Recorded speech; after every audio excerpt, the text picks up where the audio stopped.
Oke, Assalamualaikum warahmatullahi wabarakatuh. Kali ini saya akan membahas tentang sesuatu yang agak ringan ya, tentang apa itu yang dikatakan sebagai bilangan imajiner. Jadi, eh, kalau kita ketahui yang kita ketahui ya, bilangan itu kan ada yang namanya bilangan real ya. Bilangan real itu kalau kita notasikan dalam sebuah interval, maka dia ada di min tak hingga sampai tak hingga.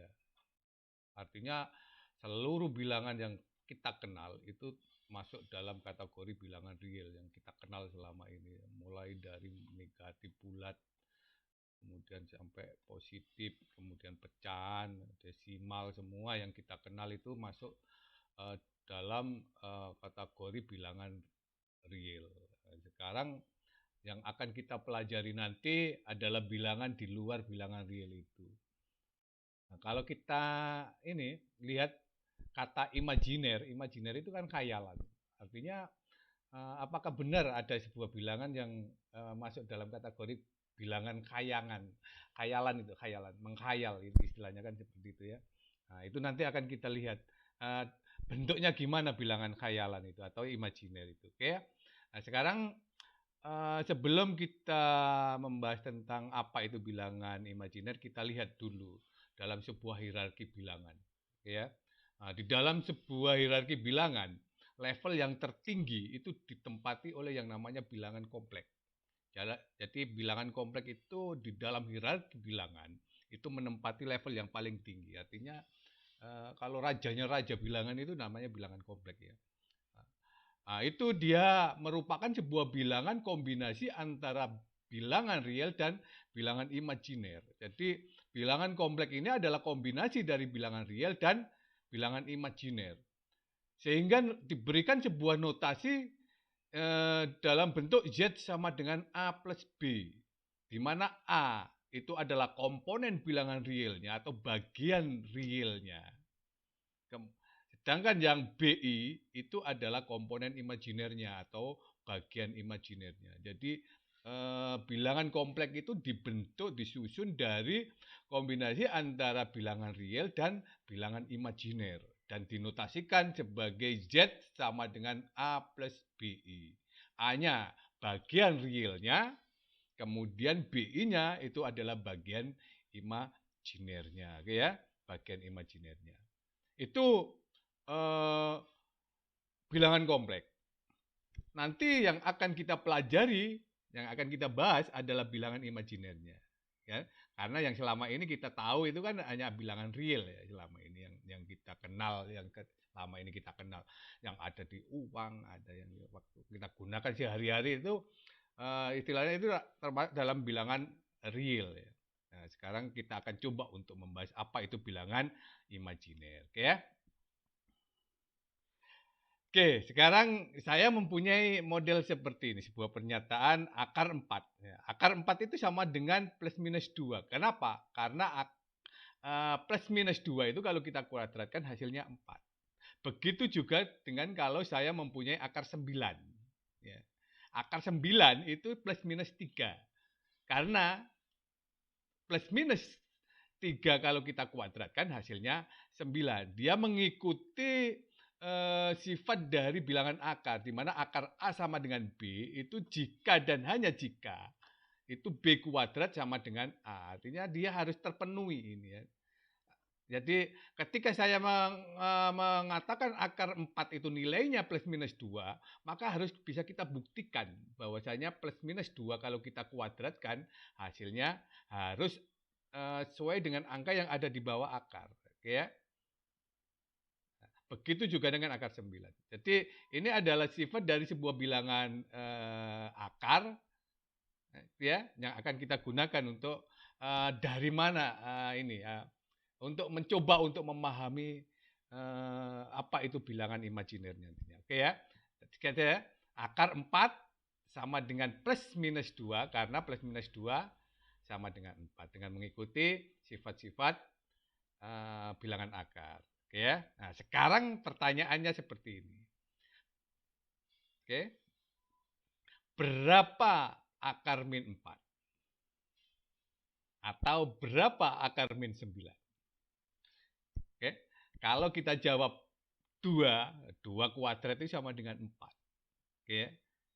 Tidak kembali ke min 4. Min 2, min 2 juga. Min 2 kalau kita kuadratkan hasilnya 4, bukan min 4. Akar min 9, 3. 3 kuadrat hasilnya 9, bukan min 9. Min 3, min 3 kalau kuadratkan juga tidak sama dengan min 9, tapi 9. Berapa? Jadinya ini nanti yang akan kita jadikan sebagai sarana untuk memahami apa itu bilangan imajiner. Jadi seperti ini. Ketika kita mempunyai akar min 4 seperti ini, saya akan ambil 1 ya, dari 2 contoh ini ya, dari 2 min 4. Ini bisa kita uraikan dengan mengikuti sifat dari bilangan akar apabila saya mempunyai bilangan akar A dan A itu adalah hasil perkalian B dan C. Maka akar A itu bisa kita uraikan menjadi akar B dikalikan C, kan seperti itu ya. Nah, ini sama seperti ini. Ketika saya mempunyai akar min 4, itu bisa saya uraikan menjadi akar 4 dikalikan akar min 1. Jadi kan lihat ya, 4 dikalikan min 1. Oke.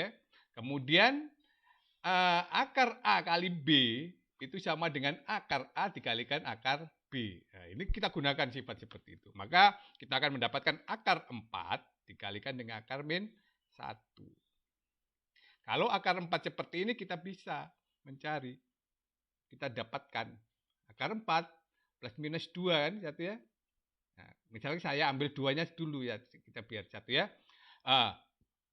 Kita bisa nilai 2 bisa negatif akar 4 itu. Karena plus 2 kalau kita kuadratkan hasilnya 4, min 2 juga kalau kita kuadratkan hasilnya 4. Hasilnya sebenarnya plus minus 4. Saya ambil satu aja. 2 misalkan. Satu ya. 2 dikalikan akar min 1. Di sini sebenarnya plus minus ya. Tapi saya tulis 2-nya saja. Kalau kalian mau lengkap ya plus minus 2 ya istilahnya kan seperti itu. Sehingga nanti ketika kita mendapatkan akar min 4 itu nanti hasilnya adalah plus minus juga istilahnya kan seperti ya. 2 akar min 1. Nah, min 1 inilah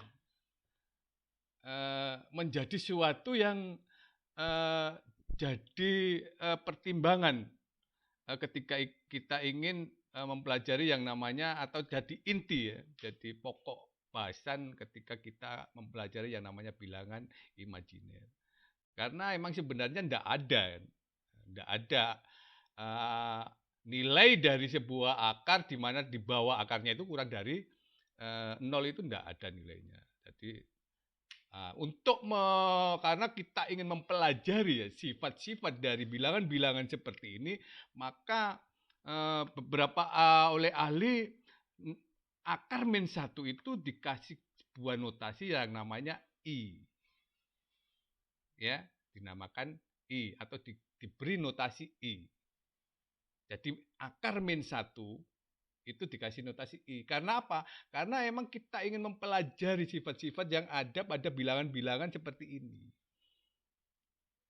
Dan itu menunjukkan identitas sebagai bilangan imajiner. Sehingga ketika kita ingin mencari nilai akar min 4, kita bisa memberikan sebuah nilai 2I. Artinya 2 kali akar min 1. Begitu juga dengan akar min 9. Akar min 9 berapa? Min plus minus 3I. Harusnya kan seperti kan plus minus 3I. Ini juga plus minus 2I.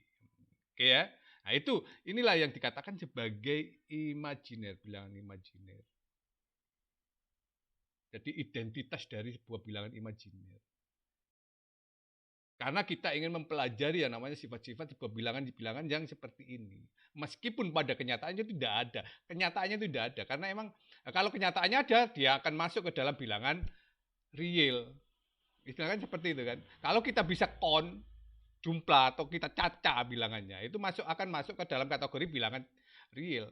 Nah, ini tidak bisa. Makanya ini dikatakan sebagai sebuah bilangan imajiner. Sehingga kita bisa mengambil sebuah kesimpulan ketika akar min 1 sama dengan I, maka I kuadrat sama dengan min 1. Ini yang akan kita jadikan sebagai dasar untuk membuktikan apakah benar plus minus 2i atau plus minus 3i itu merupakan hasil dari akar min 4 dan akar min 9. Oke ya. Jadi akar min 4 apakah benar 2i? Akar min 9 apakah benar plus minus 3i? Seperti itu ya.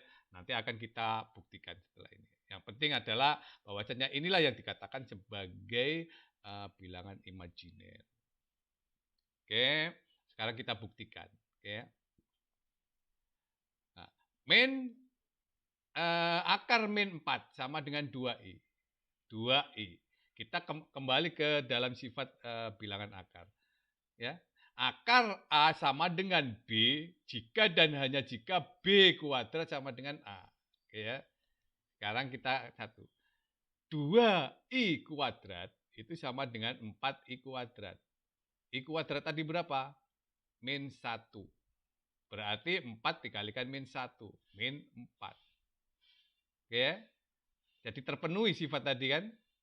Akar min 4 sama dengan 2i. Itu jika bernilai benar apabila 2i kuadrat sama dengan min 4. Kita bisa mencatat 2i kuadrat sama dengan min 4. Itu terbukti. Sekarang akar min 9 sama dengan 3i. Oke ya? 3i kuadrat. 9i kuadrat. I kuadrat sama dengan min 1. 9 kali min 1. Min 9. Kembali. Mengikuti hukum atau sifat dari bilangan akar. Di mana akar A sama dengan B jika dan hanya jika B kuadrat sama dengan A. Akar min 4 sama dengan 2i karena 2i kuadrat sama dengan min 4. Akar min 9 sama dengan 3i karena 3i kuadrat sama dengan min 9. Oke, itulah yang dikatakan sebagai bilangan imajiner. Di mana sebenarnya itu bukan menunjukkan suatu bilangan yang bisa kita caca atau kita kon ya. Misalkan kalau kita berbicara masalah bilangan real, bilangan 2 itu karena emang ada suatu objek atau elemen yang jumlahnya 2, misalkan seperti itu ya. Di ruangan saya ada 4 kursi, berarti emang ada 4 kursi di ruangan saya. Bisa kita kon, kita jumlah, kita caca. 1, 2, 3, 4, misalkan seperti itu. Tapi ketika kita berbicara masalah bilangan imajiner itu tidak terlihat, tidak bisa, tidak ada kenyataannya. Sama seperti ketika kita mencari akar-akar sebuah persamaan kuadrat gitu ya. Ketika diskriminannya kurang dari 0, itu berarti nanti nilai yang ada di bawah akar pasti negatif karena diskriminannya 0. Ketika diskriminannya 0, maka kurva grafik dari fungsi tadi itu dia tidak akan pernah memotong sumbu X. Artinya dia melayang. Dia tidak mempunyai akar-akar real. Karena akar-akar dari sebuah persamaan itu sebenarnya adalah perpotongan dari sebuah kurva fungsi tadi itu dengan sumbu X. Nah, kalau diskriminannya kurang dari 0, itu nanti dia akan melayang. Di bawahnya atau di atasnya sumbu X. Nah, itu karena kalau kita mencoba untuk melihat apa itu bilangan imajiner dari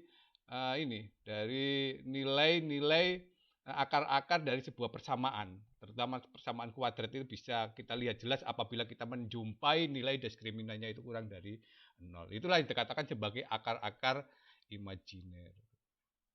Oke ya. Nah, itu yang bisa saya sampaikan. Terima kasih. Jangan lupa subscribe and like. Oke.